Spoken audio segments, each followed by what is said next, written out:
Bismillahirrahmanirrahim. Assalamualaikum warahmatullahi wabarakatuh. Nama saya Marcella Hilda Yuniarto dari kelas 2B Pendidikan Islam Anak Usia Dini dengan NIM 12021000039. Di sini saya akan menceritakan sejarah peradaban Islam tentang Nabi Muhammad SAW.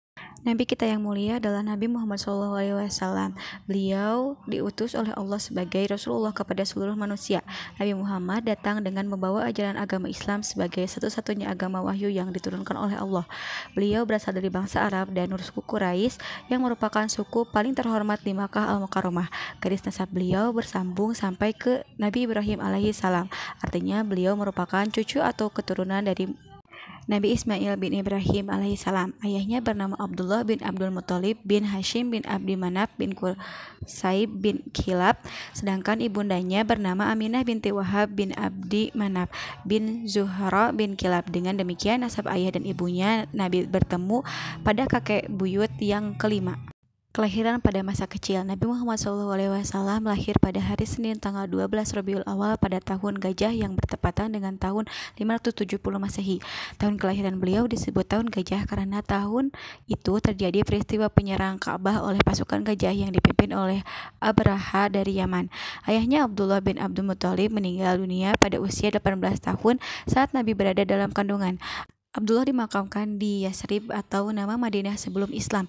Beliau meninggal tanpa mewariskan harta benda kepada Nabi dan ibunya.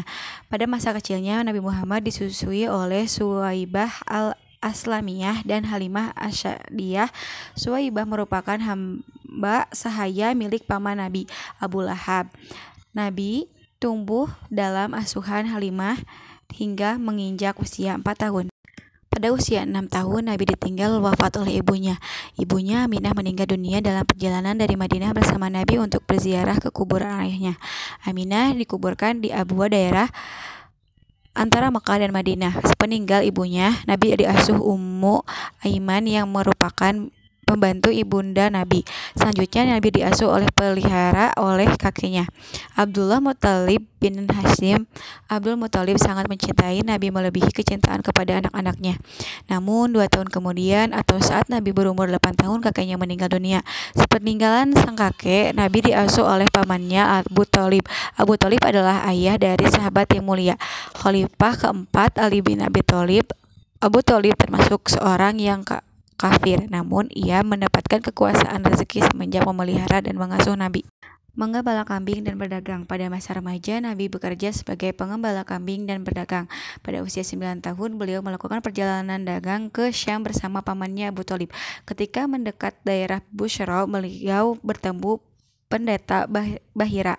Bahira menyampaikan kepada Abu Thalib kemanakannya tersebut akan menjadi nabi terakhir, sehingga Bahira menyuruh Abu Thalib untuk segera kembali untuk mengembalikan ke Nabi ke Makkah.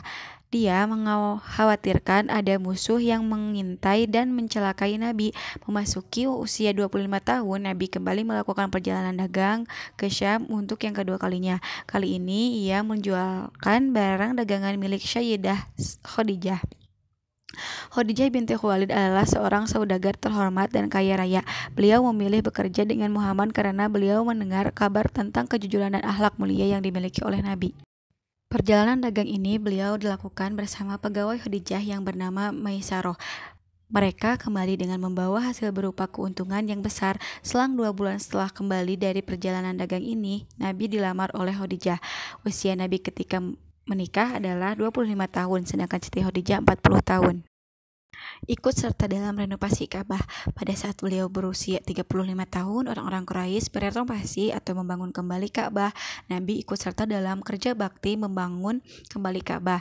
Beliau turut mengangkat bebatuan bersama para pembesar Quraisy dan pamannya Al-Abbas bin Abdul Muthalib. Tak kala pekerjaan sampai pada peletakan Hajar Aswad ke tempatnya, mereka berselisih tentang siapa yang berhak meletakkan Hajar Aswad pada tempatnya semula. Mereka kemudian bersepakat agar yang menjadi penengah adalah siapapun yang masuk masjid lebih dahulu, dan ternyata yang pertama masuk adalah Rasulullah. Hal ini disambut dengan gembira oleh orang-orang Quraisy. Mereka berkata, "Kami rela dengan Al-Amin." tumbuh sebagai pemuda yang terhormat. Nabi menjalani masa muda sebagai remaja dan pemuda yang terhormat. Beliau terkenal di tengah-tengah kaumnya dengan berbagai sifat terpuji, seperti jujur, amanah, lembut, pemalu, tawadu, atau rendah hati. Oleh karena itu, beliau sangat dicintai dan dihormati oleh kaumnya, sehingga mereka menggelarinya dengan Al-Amin atau yang terpercaya. Beliau juga dijaga oleh Allah dari perangai jahiliyah sejak kecilnya. Beliau tidak pernah minum khamar dan sujud kepada patung atau penyembah berhala. Menjelang usia 40 tahun, beliau lebih menjauh dari hiruk-pikuk kehidupan kaumnya dan memilih menyendiri untuk ibadah. Beliau menyepi di Gua Hira yang terletak di Gunung An-Nur atau Jabal Nur. Beliau berkhalwat atau menyendiri selama 10 hari sampai sebulan. Ibadah yang beliau lakukan saat itu mengikuti syariat kakeknya, Nabi Ibrahim. Beliau melakukan ibadah di Gua Hira hingga di usia 40 tahun beliau diangkat menjadi Nabi. Semoga Allah melimpahkan sholawat dan keselamatan Nabi Muhammad dan seluruh keluarganya serta para sahabatnya. Mungkin dicukupkan sekian sejarah peradaban Islam tentang Nabi Muhammad SAW. Terima kasih. Wassalamualaikum warahmatullahi wabarakatuh.